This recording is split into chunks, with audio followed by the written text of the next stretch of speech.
রণয় তিওয়ারি আমাদের প্রতিনিধি রয়েছেন হাজরা মোড় থেকে। রণয়, ওখানকার ছবিটা ঠিক এই মুহূর্তে কিরকম? শহরে বিভিন্ন প্রান্ত থেকে ছাত্র পরিষদ সদস্যরা তারা আসছেন ধর্মতলার উদ্দেশ্যে।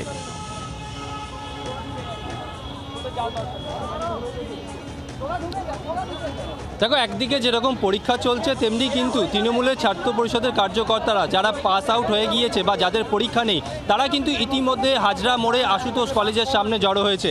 আমি যদি একবার ছবিটা তোমাকে দেখাই, তৃণমূল ছাত্র পরিষদের যারা ছাত্রছাত্রীরা রয়েছেন মূলত আশুতোষ কলেজের, তারা কিন্তু এক এক করে এইভাবে সরকারি বাসে করে তারা মেয়ো রোডে যাচ্ছেন এই ঐতিহাসিক ছাত্র সমাবেশে যোগ দিতে। অর্থাৎ 25টি বাসের আয়োজন করা হয়েছে আশুতোষ কলেজের ছাত্র পরিষদের যে ইউনিট, সেই ইউনিটির তরফে। আমি যদি একবার বাসের ভেতরের ছবিটা তোমাকে দেখাই, ক্যামেরাপারসন রণজিৎকে বলবো বাসের ভেতরের ছবিটা দেখানোর জন্যে।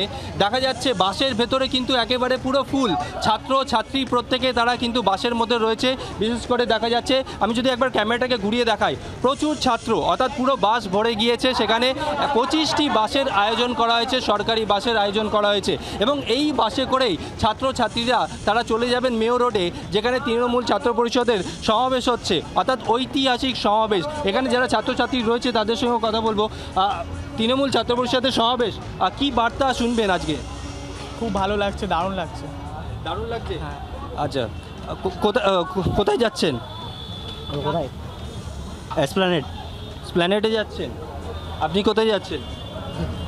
এসপ্ল্যানেড, ময়দানে যাচ্ছেন। হ্যাঁ। কি করতে যাচ্ছেন?